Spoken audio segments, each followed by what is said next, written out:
मतलब ये अर्ज किया है कि ना कोई गुल बनाना है, न रंगो बू बनाना है, न कोई गुल बनाना है, न रंगो बू बनाना है, करे जो रात को रोशन वही जुगनू बनाना है। न कोई गुल बनाना है, न रंगो बू बनाना है। अब आने वाला शेर अगर आपकी समातों पर, आपकी तवक्कुआत पर खरा उतरे तो मैं आखिरी सबसे चाहूंगा कि न कोई गुल बनाना है, न रंगो बू बनाना है, करे जो रात को रोशन वही जुगनू बनाना है। बहुत सलमानो आमिर की तरह से बन गए बच्चे। न कोई गुल बनाना है, न रंगो बू बनाना है, करे जो रात को रोशन वही जुगनू बनाना है। बहुत सलमानो आमिर की तरह से बन गए बच्चे, हमें तो कौम के बच्चों को अब टीपू बनाना है। हमें तो कौम के बच्चों को अब टीपू बनाना है। हमें तो कौम के बच्चों को, भाई पीछे वाले अभी भी बेदार नहीं हुए, भाई टीपू बनाया कि नहीं बनाया बच्चों को? ताली बजा के बताया।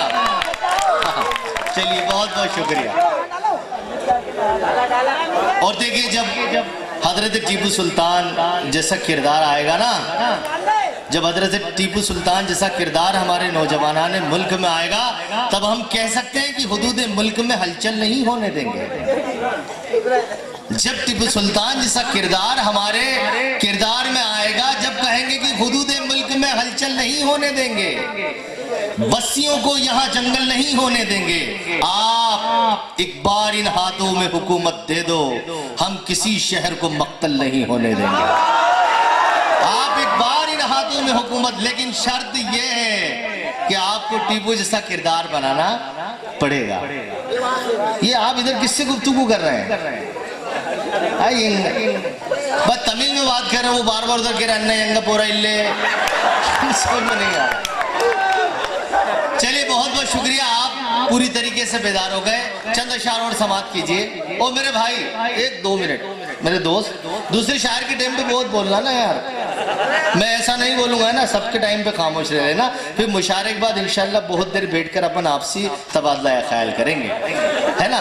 तो मैं ये अर्ज कर रहा था, देखिए बहुत सिंपल सा शायर, बहुत छोटा सा तिफल मकतब हूँ मैं, ये असातिज़ा की महफिल है, यहाँ पे वो तमाम शोरा है, इनके सामने लबकुशाई करना भी ये समझ लीजिए कि जसारत है। लेकिन चलिए जैसा अब मैं कुछ शेर इस हवाले से पेश करता हूँ। मैं देखिए आपको इशारे कनाए में कहने की कोशिश कर रहा हूँ, आप खुद समझदार हैं। अब मैं जानता हूँ ये अहले इल्म का मजमा है। मतलब ये अर्ज क्या है कि बरोज़े हश्र हमारी यकीन से निकलेगा, बरोज़े हश्र हमारे यकीन से निकलेगा, चमकता चांद निशाने जबीं से निकलेगा, हमारा आखिरी मस्कन इसी जमीन में है, हमारी कब्र का पत्थर यहीं से निकलेगा। क्या कहने में, हमारा आखिरी मस्कन इसी जमीन में है, हमारी कब्र का पत्थर यहीं से निकलेगा। या और मिट्टी, वतन की मिट्टी के हवाले से ये शेर भी कहा जा सकता है कि बिखरते टूटते रिश्तों की गठरी साथ रहती है, बुजुर्गों के सरों पर जैसे टोपी साथ रहती है। हमें हर हाल में अपनी जमीन से प्यार करना है, अगर हम मर भी जाएं तो ये मिट्टी साथ रहती है। हमें हर हाल में अपनी जमीन से प्यार करना है, अगर हम मर भी जाएं तो ये मिट्टी साथ रहती है। नौजवानों के लिए मतलब अर्ज कर रहा हूं कि बिताया था तेरे साए में वो पल याद आता है, अभी मजे ले, बिताया था तेरे साए में वो पल याद आता है, मुझे तो गांव के पनघट का पीपल याद आता है। बिताया था तेरे साए में वो पल याद आता है, मुझे तो गांव के पनघट का पीपल याद आता है। मैं आपसे अर्ज कर रहा हूँ कि 70% तबका अब कल सुबह जो है अपने रोजी रोटी के लिए चला जाएगा। उनके लिए शेर नजर कर रहा हूं उनके कि बिताया था तेरे साए में वो पल याद आता है, मुझे तो गांव के पनघट का पीपल याद आता है। मैं तुझसे रूठ के परदेश में आ तो गया, लेकिन तेरे रुखसार पे बिखरा वो काजल याद आता है। मैं तुझसे रूठ के परदेश में आ तो गया, लेकिन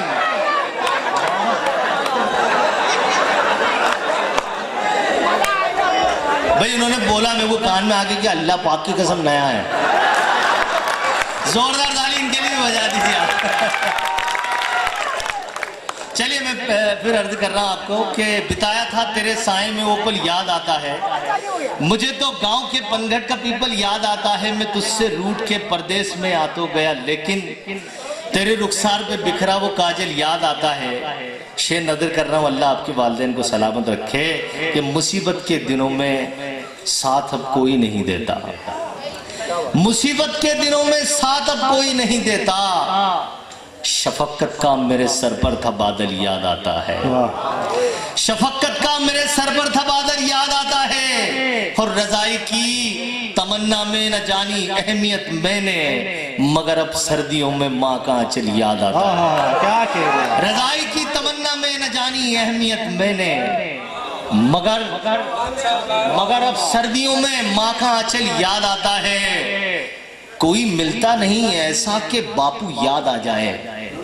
अभी 2 अक्टूबर को हमने गांधी जयंती मनाई, हमारे नेता में उनकी शक्ल नजर का आती। कोई मिलता नहीं ऐसा कि बापू याद आ जाए, मगर संसद को मैं देखूं तो चंबल याद आता है, मगर संसद को मैं देखूं, मेरे दोस्तों को पीछे समझ में नहीं, समझ में आ रही हो तो ताली बजा दीजिए। क्या कह रहे हैं भाई? तालियों से एक बार जोरदार स्वागत कीजिए, इस्तकबाल कीजिए आपकी समझ में। मगर संसद को मैं देखूं तो चंबल याद आता है। बहुत बहुत शुक्रिया। एक गजल में आपको और नई गजल, असल में मुझे यहाँ पर कहा जाता है पिछले 5 साल से जो है ना मेरा यहाँ एक्सपोर्ट होता है, मुझे आपके हर मुशायरे में आने पड़ता है, और तवक्को ये करते कि मैं जैसे यहाँ पर हाजिर हुआ ना, एक हजरत कौन थे अल्लाह उनकी उम्र को खूब दराज करे, वो मुझसे कहें कि आपको किसने बुलाया। मैंने कहा भैया मेरी कोई गलती नहीं, इनको पकड़ना आपने मुशायरे के बाद, जितना मानना है इन लोगों को मान लीजिएगा आप।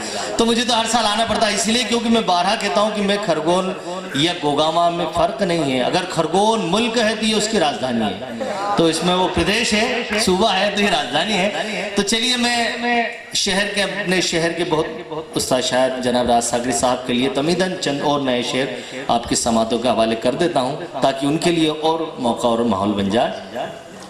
अब मतलब को गज़ल को आप बराए गज़ल समात कीजिए। ये जितने भी थोड़े बहुत उटपटांग शेर मैंने आपसे कहे थे वो सिर्फ इसलिए कि आप में सुनने का मादा पैदा हो जाए, क्योंकि ये शोरा, ये शायर हजरात वो हैं जो आपको सुनाना चाहते हैं वो शायरी जो सच्ची है, वो शायरी जो बहुत अच्छी है। तो मतलब ये अर्ज किया है कि सूखे पेड़ों पे परिंदे भी नहीं आते हैं।